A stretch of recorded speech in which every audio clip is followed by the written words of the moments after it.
Bonjour, on se retrouve pour une vidéo de petites voitures. On se retrouve sur la table de la cuisine parce que là, c'est des petites voitures de grande surface, des Hot Wheels. J'ai acheté dans différentes grandes surfaces récemment. Je préviens tout de suite, il n'y a pas de grande surprise.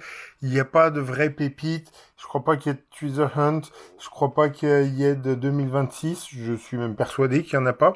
Et je les ai même pas sortis de leur emballage. Donc en plus, peut-être qu'avec les reflets de la lumière, vous allez pas voir grand-chose. C'est surtout que j'ai envie déjà de garder une trace de ce que j'ai acheté et puis de me poser quelques questions. Je l'ai déjà dit sur le fait que je pense qu'on est des victimes quand on collectionne les petites voitures. Et clairement, là, quand je vois ce que j'ai acheté, par exemple, celle-ci, là. Hop, donc ça, c'est une Porsche 911 Turbo avec une carrosserie bordeaux et un intérieur qui tire vers le rose. Bon, bah, c'est rigolo, mais moi, ça me parle pas plus que ça. Et je l'ai acheté, pourquoi? Parce que j'ai vu qu'il y a des gens qui en parlaient comme si c'était un modèle important, ou bon, bah, du coup, je l'ai vu, je l'ai prise. Mais j'ai pas un plus grand intérêt que ça. Après, on peut regarder, alors c'est vrai que c'est rigolo, on peut regarder le traitement qui est fait sur cette voiture déjà de la bête pare-brise, qui est assez sympa, tout en plastique.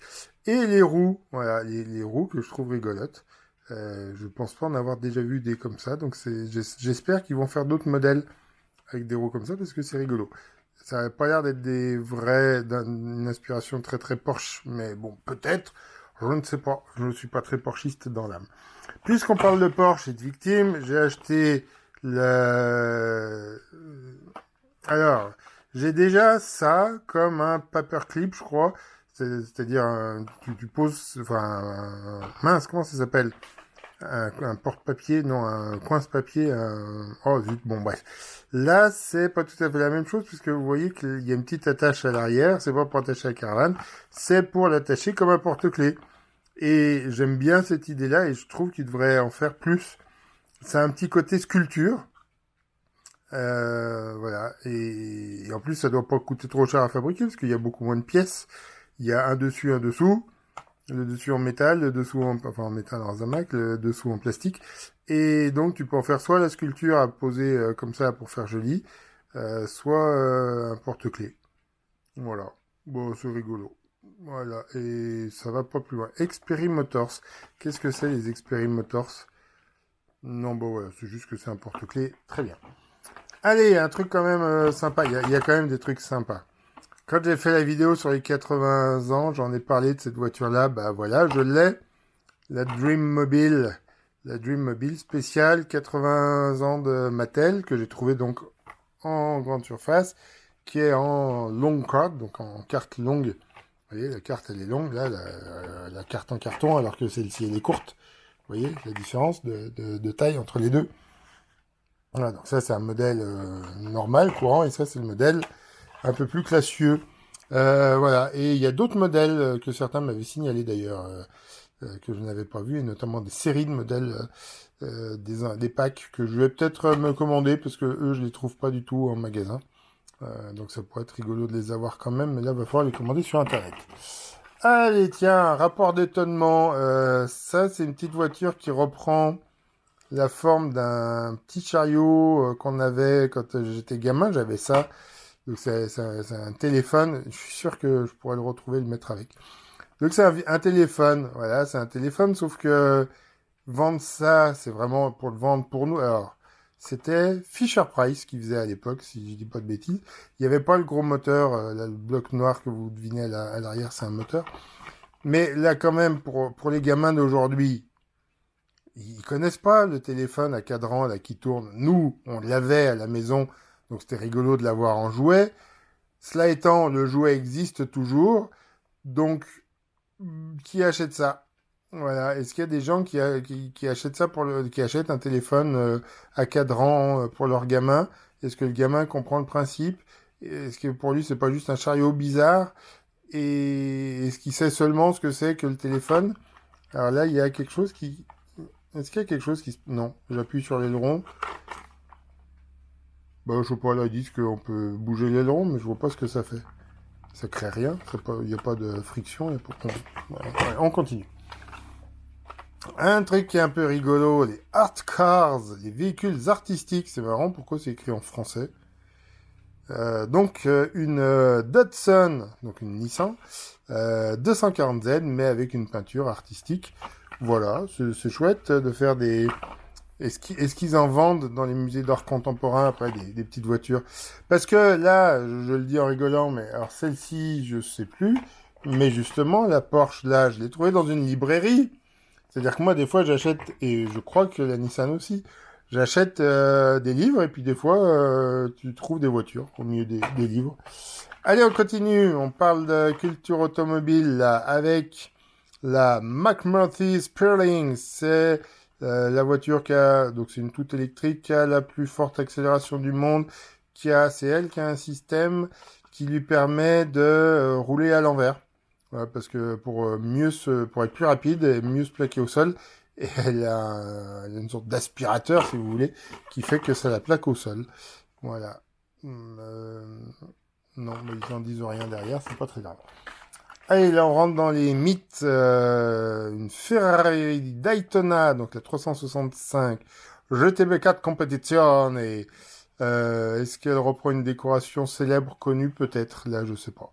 Mais le modèle en soi est très chouette. Ça, c'est un modèle que je pourrais tout à fait sortir pour le faire rouler pour les 24 heures du Mans, si un jour je refais les 24 heures du Mans miniature, ce qui n'est pas encore tout à fait au programme. On continue dans le mythe avec la Batmobile d'un film que je n'ai pas vu. Ça, c'est le film The Batman, hein, avec le vampire. J'ai pas vu le film, mais j'aime beaucoup la voiture. Et là, je suis à peu près persuadé que je l'ai déjà acheté précédemment. Mais voilà, je sais pas. Elle date de quand? Est-ce qu'ils mettent encore la date en dessous pour, est-ce qu'on arrive à lire la date? Batmobile GR, ça fera, j'arrive pas, ça brille un peu. Et ben, je vois un 2020. Il date de 2020 le film avec Pattinson? Si vieux que ça déjà? J'aurais pas dit. On continue dans une sorte de mythe, le Diora, je sais pas comment ils disent. Hot Wheels Fan Driven, c'est quoi ça? Qu'est-ce que c'est cette collection? C'est quoi? C'est les gens qui ont choisi? Ah ouais, je sais pas. Ça m'intéresse. Le Diora, il y a plusieurs versions. Ça, c'est le modèle qui a déjà été dessiné il y a quelques années, même très longtemps. 99-2020. Ouais, alors, je pense que 99, c'est ce modèle-là, parce qu'il y avait un autre Diora qui existait, que j'ai déjà montré qui existait déjà dès la création.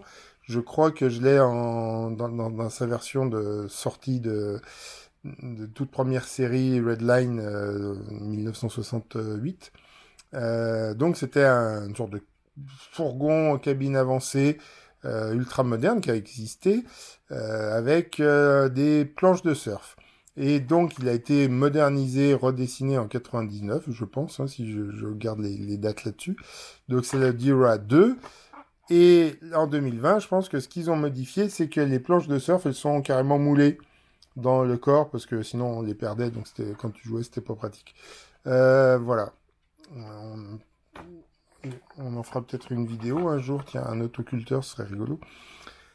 On termine, il me reste deux petites voitures, mais on termine avec deux petites voitures sur le même mythe, c'est le Land Rover Defender, double cab, véhicule à cabine double. Oui, tout à fait.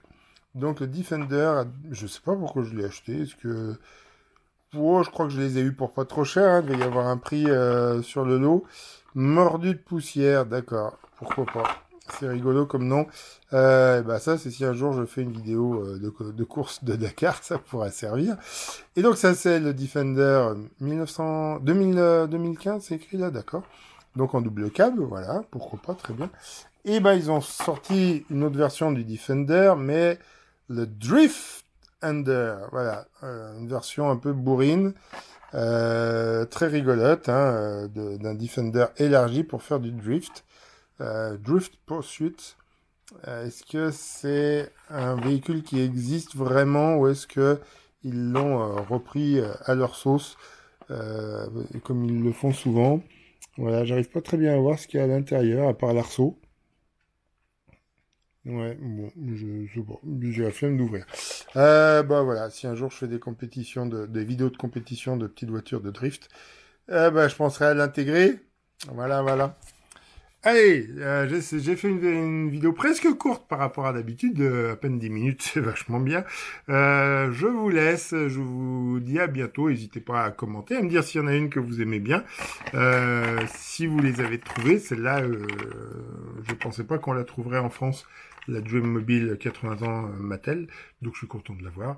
Les autres aussi, je suis content de les avoir, mais celle-là, elle était un peu plus marquante. J'aime bien les éditions anniversaires, vous l'avez remarqué.